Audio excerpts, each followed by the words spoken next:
Dear students, मैं Suresh Chandra Sharma, assistant professor political science. आज हम चर्चा करते हैं द्वितीय विश्व युद्ध पे। द्वितीय विश्व युद्ध कोई एक दिन की घटना नहीं थी। द्वितीय विश्व युद्ध से पूर्व जो घटनाक्रम घटित हुए उनका परिणाम अंत में युद्ध के रूप में हमारे सामने आता है। प्रथम विश्व युद्ध के बाद जो वर्साई की संधि हुई, वो वर्साई की संधि इतनी अपमानजनक संधि थी कि कोई भी राष्ट्र उस संधि को स्वीकार नहीं कर सकता। इस संधि के परिणाम स्वरूप जर्मनी में राष्ट्रवाद का उदय हुआ और धीरे धीरे ये राष्ट्रवाद इतना प्रबल हो गया कि जर्मनी में सैनिक शिक्षा अनिवार्य हो गई। हिटलर जैसे महान राष्ट्रवादी के हाथ में जब सत्ता आ गई तो उन्होंने उन सारी संधियों को तोड़ दिया, मानने से इनकार कर दिया, उन अपमानजनक शर्तों को जो कि प्रथम विश्व युद्ध के बाद उन पर थोपी गई थी। द्वितीय विश्व युद्ध शक्ति के लिए भीषण संघर्ष था, जिसमें जर्मनी, जापान और इटली त्रिध्रुवी का एक 4 महाशक्तियों के विरुद्ध निर्माण किया गया, जो अपनी विचारधाराओं में भिन्नता के बावजूद भी एक थे। सोवियत संघ में साम्यवाद तथा ब्रिटेन, फ्रांस और संयुक्त राज्य अमेरिका में लोकतंत्र पूंजीवादी व्यवस्था थी। हिटलर ने मार्च 1938 में ऑस्ट्रेलिया में ऐसी स्थिति उत्पन्न कर दी कि उसका जर्मनी के साथ विलय हो गया। इसके बाद उसने अपना ध्यान चेकोस्लोवाकिया की ओर लगा दिया और सुडेनलैंड क्षेत्र की मांग की, जिसे चेक लोगों ने देने से इनकार कर दिया। इस घटना ने ब्रिटेन को सितंबर 1938 में म्यूनिख सम्मेलन के लिए बाध्य किया। यह इस बात पर सहमति बनी कि जर्मनी सुडेनलैंड को अपने अधिकार में ले सकता है, पर उसे शेष चेकोस्लोवाकिया पर कोई अधिकार प्राप्त नहीं होगा। परंतु 1939 के प्रारंभ में हिटलर ने चेक की राजधानी प्राग को खाली कराने के लिए अपना सैन्य दल भेज दिया। ब्रिटेन एवं फ्रांस ने प्रतिक्रिया दिखाई, हालांकि देर से दिखाई। उन्होंने अगले संभावित लक्ष्य पोलैंड के संरक्षण के लिए सहसंबंध किया। जर्मनी ने सोवियत समाजवादी गणराज्य संघ के साथ गैर आक्रामक नीति अपनाई या एक संधि की और पोलैंड पर हमला कर दिया।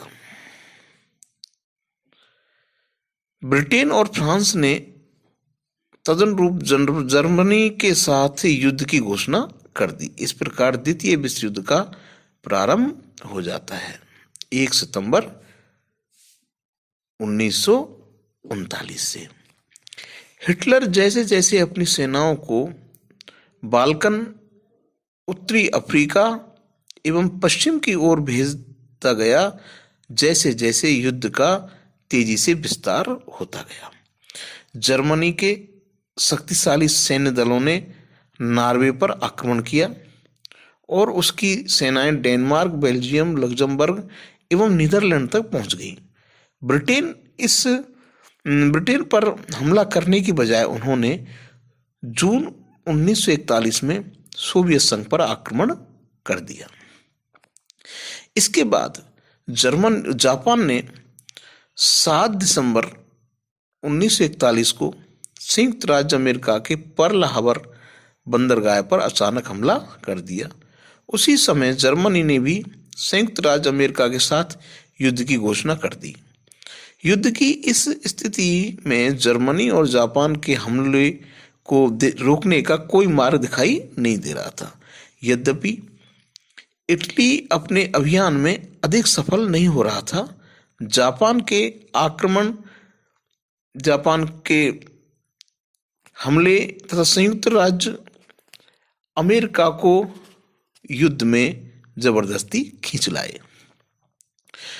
जिस अमेरिका ने इस युद्ध से अलगाव एवं पृथक की नीति अपना रखी थी, उसे युद्ध में शामिल होने के लिए बाध्य कर दिया और राष्ट्रपति फ्रैंकलिन रूजवेल्ट ने ध्रुवीय शक्तियों के विरुद्ध ब्रिटेन और सोवियत संघ के साथ गठजोड़ कर लिया।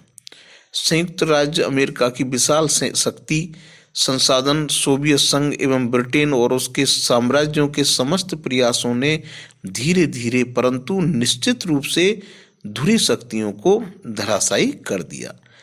पहले इटली की पराजय हुई, उसके बाद 1944 में नॉर्मंडी एवं एंग्लो अमेरिकन हमला हुआ, जिसके फलस्वरूप फ्रांस, बेल्जियम और नीदरलैंड को स्वतंत्रता मिली। पूर्व में रूस ने जर्मनी को बाहर धकेला और पोलैंड के जरिए बर्लिन की ओर प्रयास किया। मई 1945 में जर्मनी ने आत्मसमर्पण कर दिया।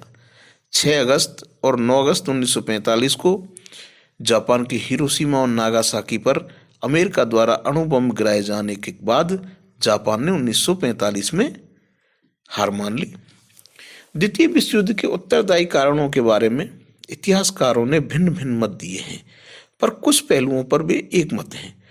कुछ सामान्य रूप से इन कारणों से सहमत हैं।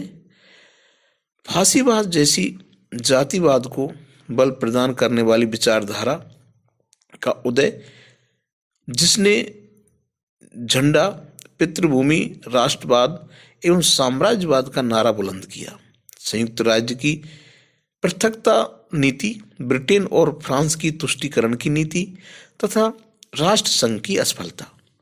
कुछ इतिहासकारों का यह भी तर्क है कि 1930 के दशक में जो अंतर्राष्ट्रीय आर्थिक व्यवस्था में संकट पैदा हुआ, उसने भी युद्ध की परिस्थितियों को बल दिया। और कुछ का मानना है कि बहुत ध्रुवीय शक्ति वितरण का पुनरोदय द्वितीय विश्व युद्ध का प्रमुख कारक था। इसके साथ साथ नेताओं के महत्व, विशेषकर एडोल्फ हिटलर के नेतृत्व को अनदेखा नहीं किया जा सकता।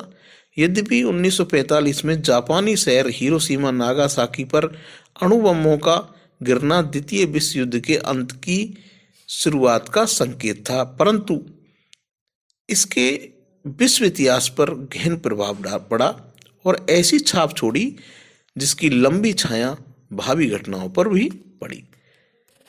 Thank you.